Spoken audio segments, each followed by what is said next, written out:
चलो, next is Western Ghats under threat, IUCN raised alarm. Where is Western Ghats? तो these are the Western Ghats. ये हमने discuss किया है कल या परसों की क्लास में, हम लोगों ने करंट अफेयर में, यहाँ पर मॉर्निंग में ज्योग्राफी के अंदर डिस्कस किया कि यहाँ पर नर्मदा और तापी रिवर के बाद ये वेस्टर्न घाट शुरू हो जाते हैं और नीचे तक कन्याकुमारी तक के सदर्न वेस्टर्न घाट के एरिया तक ये वहाँ तक पहुँचते हैं। और बीच में इसमें नीलगिरी आता है, वहाँ पे नेशनल पार्क्स आते हैं। वहीं पर अनाईमुदी, डोडा बेटा, इनके जो हाईएस्ट पीक हैं। ऊपर कालसुबाई है, यहाँ पर जिन लोगों ने क्लास की उनको पता होगा, कालसुबाई है। कर्नाटका के रीजन के अंदर कुद्रेमुख माइंस आती हैं, बाबा बुदान हिल्स आती हैं, और यहाँ पर टी और कॉफी का काम होता है। बीच में पालनी हिल्स आती हैं, इस तरह पालनी हिल्स हैं, बीच में गैप आते हैं, पाल घाट, थाल घाट, बोर घाट, शेनकोटा गैप। ठीक, फीचर क्या है वेस्टर्न घाट्स का? वेस्टर्न घाट में बहुत सारी जो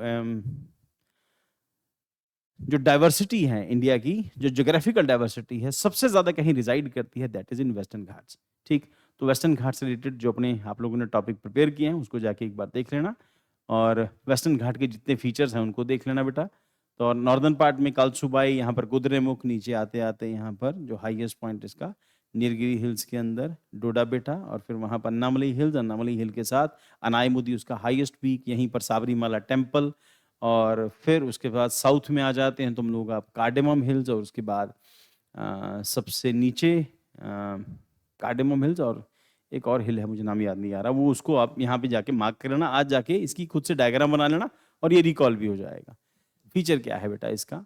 IUCN ने, international union for conservation of nature, IUCN ने इसको वेस्टर्न घाट्स को सिग्निफिकेंट कंसर्न्ड की कैटेगरी में रखा है। Significant concern. तो IUCN placed India's western Ghats along with Manas National park Assam. हम इसको डिस्कस करते हैं मानस नेशनल पार्क असम के अंदर, और जब ये भूटान के अंदर एंटर कर जाता है, इंडिया भूटान दोनों के बीच में मानस रिवर के आसपास पड़ता है, तो वहां पर हो जाता है royal Manas National Park and Sundarban national park. Sundarban साहब सबको पता है, मैंग्रोव का एरिया वेस्ट बंगाल के अंदर। इन तीनों को सिग्निफिकेंट कंसर्न कैटेगरी के अंदर रखा है under its latest world heritage outlook 4 report जो इनकी इशू हुई है। ये सेक्शन जो है आपके पेपर 3 एनवायरमेंट इकोलॉजी के लिए प्लस ज्योग्राफी के सेक्शन में ये इंपॉर्टेंट हो जाएगा। और IUCN world heritage outlook is the only global monitoring system है। IUCN world heritage outlook, global monitoring system that evaluates the conservation status of all natural and mixed world heritage site every 3 to 5 year। हर 3 से 5 साल के बाद IUCN world heritage outlook जो है ये monitor करती है कंजर्वेशन फॉर स्टेटस सभी नेचुरल और mixed use world heritage sites के लिए। 3 से 5 साल के बाद जो वर्ल्ड हेरिटेज साइट्स हैं उनका रिव्यू करती हैं, उनके ऊपर अपनी रिपोर्ट देती हैं, and it assesses current conditions, आजकल क्या चल रहा है, आइडेंटिफाइज थ्रेट्स अगर उनको को खतरा है, document successfully management practices, implement by IUCN world heritage programme के अंदर इसको इंप्लीमेंट करता है। World communication of protected areas WCPA is provided transparent science based insights into the global conservation progress. It aims to align with coming Montreal Global Biodiversity Network, Montreal Global Biodiversity Framework KMGBF, which targets halting biodiversity loss by 2030। देखो बेटा अभी हमारे लिए यहाँ पर क्या क्या चीजें इंपॉर्टेंट है। पहली बात, IUCN वर्ल्ड हेरिटेज आउटलुक ने इन तीनों साइट्स को, मानस नेशनल पार्क, वेस्टर्न घाट्स और सुंदरबन, इन तीनों को सिग्निफिकेंट कंसर्न की कैटेगरी में रखा है। रीजन इसके पीछे कुछ ना कुछ हो सकता है क्योंकि कुछ गड़बड़ चल रही है यहाँ पर इंडिया में, इस करके उनको इस कैटेगरी के अंदर रखा है। और अगर ऐसा होगा तो इसका मतलब इंडिया के लिए रेड फ्लैग्स है ना वो रेज हो गए हैं कि अब आपको इसको ध्यान करना है। तो और IUCN world heritage programme and world commission for protected areas implement इसको जो करती हैं ये दो जो ग्रुप्स हैं उनके through, it provides transparent science based insights. तो इसके पीछे जो बेस होगा वो साइंटिफिक बेस होगा कि आपके यहाँ पर कंडीशन क्यों डिटीरियोरेट हो रही हैं। Now global conservation outlook for IUCN क्या कहता है? The World Heritage Outlook 4 identifies 4 key drivers to biodiversity loss in South Asia.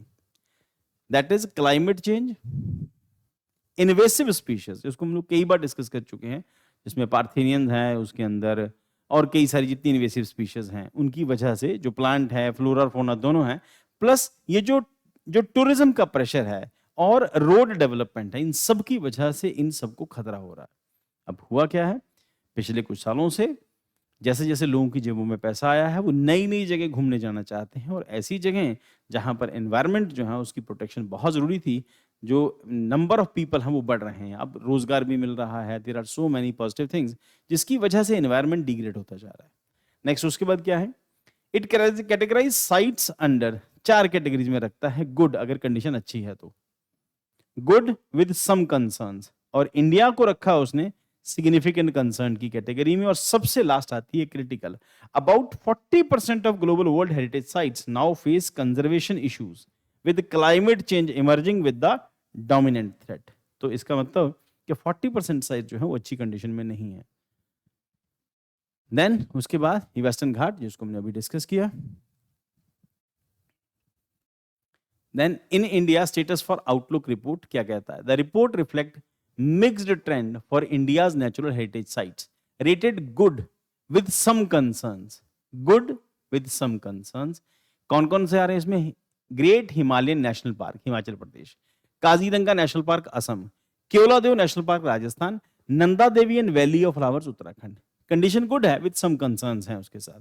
Rated significant concern, Western Ghat, Manas National Park and Sundarban, इन तीनों को सिग्निफिकेंट कंसर्न की कैटेगरी में रखा है। एनवायरनमेंट के मेंस के पॉइंट ऑफ व्यू से अगर आप देखते हो, प्री के पॉइंट ऑफ व्यू से, मेंस के पॉइंट ऑफ, दोनों पॉइंट से ये वाली न्यूज बहुत इंपॉर्टेंट, जितने फैक्चुअल डिटेल्स हैं वो बहुत इंपॉर्टेंट हो जाते हैं। देन उसके बाद the Western Ghats known for their 325 threatened species. Western Ghat India का सबसे बड़ा बायोडाइवर्सिटी का जो सेंटर है वो वेस्टर्न घाट्स है, and showing increasing ecological fragility. Hydro power expansion, उसके पीछे जो बेसिक रीजन है why the Western Ghats are under stress, reason है सबसे पहले हाइड्रो पावर एक्सपेंशन। जितने हाइड्रो पावर प्लांट्स बन रहे हैं, जहां जहां डैम बना बना के बिजली बनाने का काम चल रहा है, वहां वहां पर प्रॉब्लम शुरू हो गई है। Projects like Sillahalla pumped storage project in Nilgiri threaten river ecosystem and forest connectivity. Uncontrolled tourism, ये एक बड़ा इशू है। Waste accumulation, noise and human encroachment disturb wildlife and heighten man-animal conflict. Commercial plantation में है large scale cultivation of tea, coffee, eucalyptus is displacing native vegetation. हमने discuss किया था कि इंडिया के इन एरियाज में टी ऑफ कॉफी की production खूब होती है, खासतौर के ऊपर कर्नाटका के अंदर। कर्नाटका में 2 तरह की कॉफी उगाई जाती है, एक रोबस्टा है और दूसरी अरेबिका है। तो अरेबिका कॉफी की डिमांड बहुत ज्यादा होती है, टेस्ट उसका थोड़ा यूनिक टेस्ट होता है, और ये होती है टेरारोसा में, टेरारोसा या टेरारोक्सा, मतलब इस तरह की सॉइल जिसके अंदर आयरन कंटेंट ज्यादा होता है। तो ब्राजील का नेटिव प्लांट है, इंडिया में भी इसकी खेती होती है।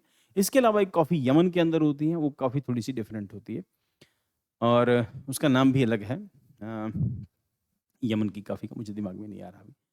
और इंडिया की जो कॉफी अरेबिका और रोबस्टा, और रीजन उसके पीछे ये जो आयरन रिच सॉइल है, प्लस स्लोप्स वहाँ की, प्लस वेस्टर्न घाट के अंदर होने वाली बारिश, ये सब चीजें जो हैं उस एरिया को इंपॉर्टेंट बनाती हैं। अब आपको कॉफी की प्रोडक्शन ज्यादा चाहिए क्योंकि इंडिया में कल्चर डेवलप हो रहा है कॉफी का, और कॉफी कंपैरेटिवली महंगी भी होती है। तो इस करके ये कल्चर डेवलप हो जाने की वजह से वहां पर ज्यादा एक्सप्लॉयटेशन हो रहा है। एंड इन्वेसिव स्पीशीज, और हमने डिस्कस भी किया था, यहाँ पर सिवेट्स होती हैं, वहाँ पे सिवेट से सिवेट कॉफ़ी है, और बहुत सारी फ्लाइंग स्क्विरल है, और बहुत सारे जो स्लो लॉयर और बहुत सारे और कई सारे है ना, उसमें मैकाक्स हैं, लाइन टेल्ड मैकाक, ये सब वेस्टर्न घाट्स की आइडेंटिटी है। तो धीरे धीरे करके ये डिस्टिंक्ट होते जा रहे हैं, खतरा हो रहा है उनकी तरफ। इन्वेसिव स्पीशीज के अंदर प्लांट्स लाइक अकैकिया, ये बाहर से इंडिया का नहीं है। यूकेलिप्टस, जिसको हमारे यहाँ पे सफेदा कहते हैं, व्हाइट कलर का होता है, introduced during the colonial times, are spreading aggressively. Native species such as Nilgiri flycatcher are migrating to high altitude due to the rising temperature. हमने डिस्कस किया था कि वेस्टर्न घाट्स में शोला फॉरेस्ट मिलते हैं। शोला फॉरेस्ट टेम्परेट फॉरेस्ट है। शोला फॉरेस्ट टेम्परेट फॉरेस्ट वहां पर होंगे जहां पर हाइट 1500 मीटर से ज्यादा होगी। तो जो वेस्टर्न घाट्स हैं वो ट्रॉपिकल रीजन में पड़ता है। ट्रॉपिकल मतलब 2 ट्रॉपिक्स के बीच में, 0 डिग्री से लेकर ट्रॉपिक के बीच, या 10 डिग्री से लेकर 23.5 डिग्री के बीच के इलाके को ट्रॉपिकल कहते हैं। ट्रॉपिकल एरिया के अंदर हाई एल्टीट्यूड होने जाने की वजह से वहां पे टेम्परेट फॉरेस्ट मिलते हैं, जिनको शोला फॉरेस्ट कहते हैं। शोला फॉरेस्ट कहां मिल रहे हैं? शोला फॉरेस्ट वेस्टर्न घाट्स में, नीलगिरी के एरिया में, क्योंकि एल्टीट्यूड हाई है। तो अब ये कि फ्लाई कैचर जो है वो हाई एल्टीट्यूड्स पे जा रहे हैं। एंड क्यूमुलेटिव इंपैक्ट क्या है? Together these pressures are degrading soil, reducing biodiversity and altering hydrological cycles. Parallel cases across India क्या है? In the Sundarbans, issues like salinity intrusion, pollution and sea level rise are eroding mangrove ecosystem. Sundarban के अंदर salinity बढ़ रही है, pollution हो रहा है, सी लेवल इंक्रीज हो रहा है, उससे क्या हो रहा है? जो इरोड है मैंग्रोव सिस्टम का इरोजन हो रहा है। Manas National Park continues to face threats from the encroachment and habitat fragmentation. Hope for conservation. Despite global setbacks in IUCN report spotlight positive models, China's Badenjaran Desert, Mount Huanshan and Changjian fossil sites have been recognized as best managed. अपने यहाँ ऐसा क्यों नहीं आ रहा? Best managed sites. Such cases provide for policy consistency, community participation, local stewardship can reserve environmental decline. A call for coordination action, national World Heritage sites through covering less than 1% of Earth's surface harbor over 20% of global biodiversity. The report urges nations to integrate nature with culture, promote youth-led conservation, and enhance local participation. Examples from Mount Wui, China, and Sihraja Forest, Sri Lanka, show that involving local communities yield tangible conservation gains. इसको हम लोग पहले discuss करते थे जब हम लोग slow Laureus, हाँ very thank you, slow Laureus मुझे नाम नहीं याद आ रहा था उसका, जो वेस्टर्न घाट्स में मिलता है, और सिंह राजा फॉरेस्ट, इन जगहों के ऊपर जो कम्युनिटीज हैं वो आगे आई तो उन्होंने उसको बहुत अच्छे से प्रिजर्व किया, वहां की जो लोकल कम्युनिटीज थी। और हम लोगों ने देखा कि गुजरात में भी गिर के इलाके के अंदर लोगों का कॉपरेशन अच्छा था। पर अभी क्या हो रहा है, हम लोगों ने रिसेंट डेज में डिस्कस किया, इंडिया में जो वाइल्ड कैट्स हैं इनका नंबर इंक्रीज हो रहा है और वाइल्ड एलिफेंट का नंबर डिक्रीज हो रहा है। तो वाइल्ड कैट का नंबर इंक्रीज होना ये भी एक साइन जो है वो अपने आप में खतरा है, क्योंकि उस पर्टिकुलर एरिया में शेरों का नंबर अगर बढ़ रहा है, इट मींस शेरों को एक जगह से दूसरी जगह माइग्रेट कराना पड़ेगा। इसका मतलब उनको और बड़ा एरिया चाहिए। शेर जो है वो बड़े एरिया में रहेंगे, तेंदुए बड़े एरिया में रहेंगे, चीता बड़े एरिया में रहेगा। तो इसका मतलब ये है कि जो राइजिंग पॉपुलेशन ऑफ इंडिया है ये इकोलॉजी एनवायरनमेंट के लिए डेंजरस है। क्या करेंगे पर इसमें सरकार भी क्या कर लेगी? Conclusion, the world heritage outlook, सरकार ये कर सकती है पॉलिसीज को ठीक से इंप्लीमेंट करें। अभी रिसेंटली कल परसों मैंने आज एक न्यूज़ देखी जिसमें लखनऊ में कोई कॉम्प्लेक्स था जिसको 35 साल के बाद सुप्रीम कोर्ट के ऑर्डर के बाद गिराया गया है। अब वहां पर जो बिजनेसमैन जो काम कर रहे थे वो सब सरकारों के एंटी हो जाएंगे, सिस्टम के अगेंस्ट हो जाएंगे, सुप्रीम कोर्ट के अगेंस्ट सब लोग गालियां निकालेंगे। गलत इस सेंस में है कि 35 साल के बाद आपने डिस्ट्रॉय किया, होना नहीं चाहिए था, वो बनना ही नहीं चाहिए था। बनाने के बाद डिस्ट्रैक्ट कर आप उसको डिस्ट्रॉय कर रहे हैं। दिल्ली में वो जो ट्विन टावर था उसको गिराया, जब बन रहा था तब आपने इंटरफेयर क्यों नहीं किया, है ना?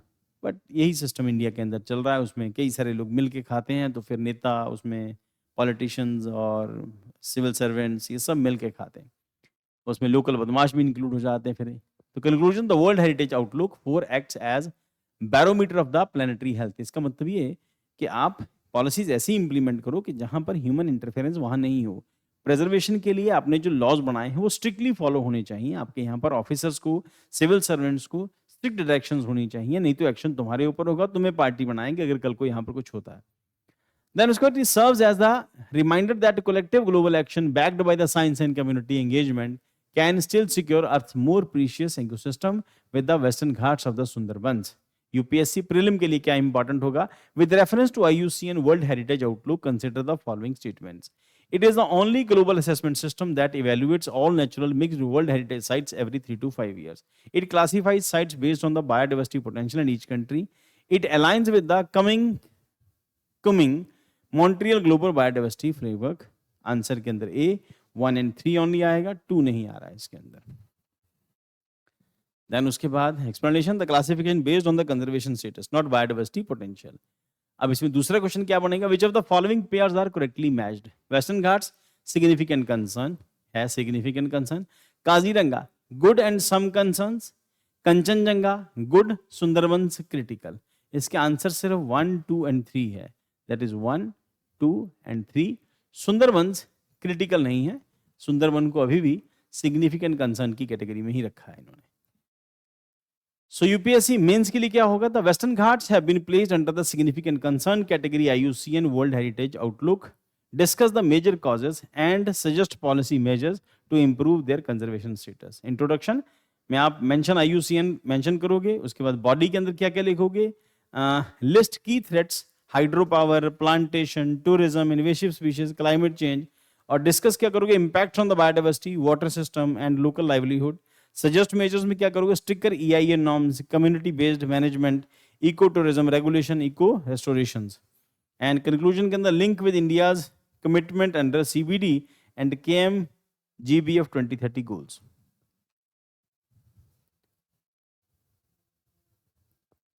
Natural World Heritage sites cover less than 1% of Earth's surface but host over 20% of global species. Explain the importance of protecting such areas in context of sustainable development. Answer tip में क्या करोगे, start with the ecological and economic value of World Heritage sites.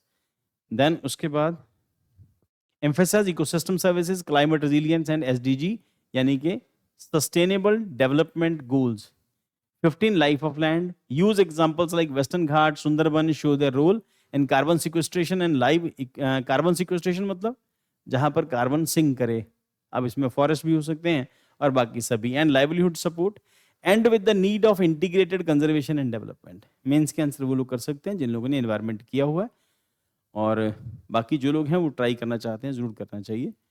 Mains के लिए ये वाले 2 question important हो जाते हैं।